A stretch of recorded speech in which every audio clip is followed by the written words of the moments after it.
That's kind of the world there of the working actor. And here we're talking about background actor. And then we're talking about how they got it taken advantage of by Marvel and WandaVision, these cheap mother effers.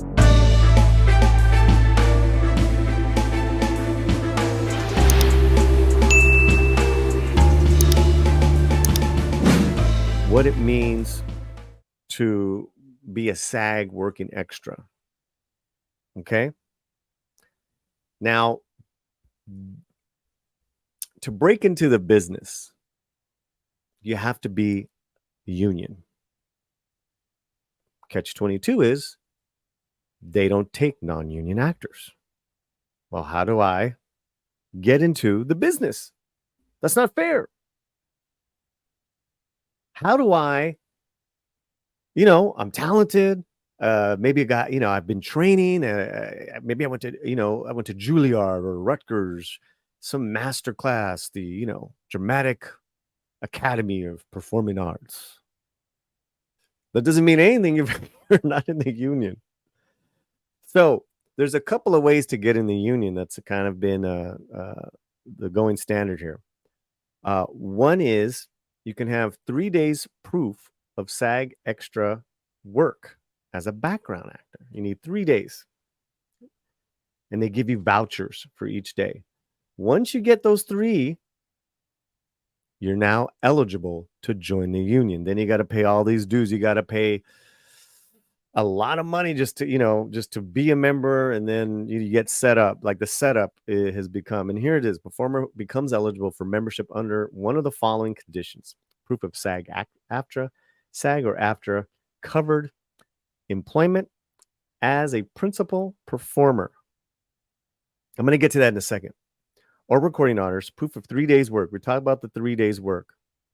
Okay, that 3 days work. We talked about the vouchers, employment as a background actor, or employment under an affiliated performers union. It's either SAG or AFTRA or other affiliated unions that are maybe in different countries but are the same. Okay, let's go back to this. So you got the vouchers. You're eligible. You can go and pay for your due. You can pay for your SAG fees, and you're in the union. And then if you're lucky, you get set up. You get set up, and you go audition and get an agent. And then if you're even luckier, they start taking you out on auditions for shows you might have heard of. See, it doesn't work. This doesn't work like where you show up to Los Angeles, you show up to Hollywood, and you go out on your own for SAG union television or movies. They won't see you guys. They don't take anyone off the streets unless it is an independent SAG production, unless it's, where they do a separate breakdown, an announcement. So do you guys understand, like there's already education, knowledge you have to have in this business, the basics. We're not talking about employment, guys. We're talking about the mechanics. Usually the easiest way to become union is you get your 3 vouchers as a background actor. You got to hustle and figure out how to get that, but usually there's announcements in the trade publications and online. Now, there's another way to break into the business. You, for some reason, you're not in SAG, but an agent loved you so much, they said, you know what? I'm going to take you on. We're going to get you some auditions. And in the meantime, I want you to do this, and that. So you're getting into the game. Now, this agent might get you an audition for a television show or a movie that's SAG, and you audition, right? And they love you so much. You're perfect for the role. But go with me.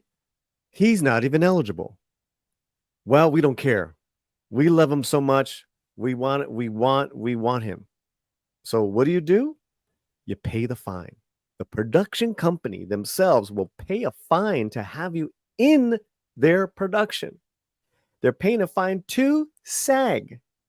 They just Taft Hartley'd you into the union, which is like it's one of those things where you're literally discovered at the you're discovered in a sense. Thank you. So that happens. That does happen. Okay? And then you're on your way to auditioning for SAG, television, movies, all that stuff. It's no guarantee of employment, by the way. The only thing that's guaranteed is that you got to pay to be in the union. And that's not cheap.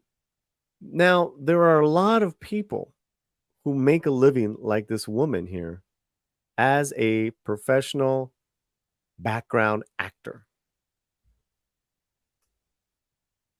Right? And listen, you could work and you could make a pretty decent living as a background actor for the rest of your life. People have done it.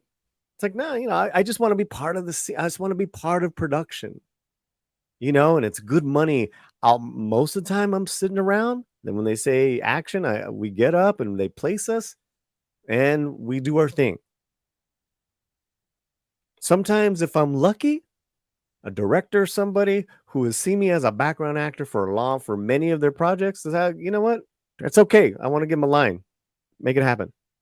That happens as well. That happens as well. Ruvacabla here, she didn't want any of that. Well, I don't know. From what we know in this story here, she just wants to be treated fairly. She wants what's right as a background actor, a SAG working background actor who gets a day rate of $150. And let's say, she's on a big show where it's like, you know what? They need her for 2 weeks. That's some scratch, man. That pays rent and bills. And on to the next and the next. SAG extra working is not for the faint of heart. It's kind of brutal, guys. So that's kind of the world there of background actor. And then we're talking about how they got it taken advantage of by Marvel and WandaVision, these cheap mother effers in pulling that crap. And then they have this woman's image forever. So you wonder why the majority of these actors are in complete agreement with their leaders to go on strike. You have the AI as a background actor, all the way up to the big time people, right?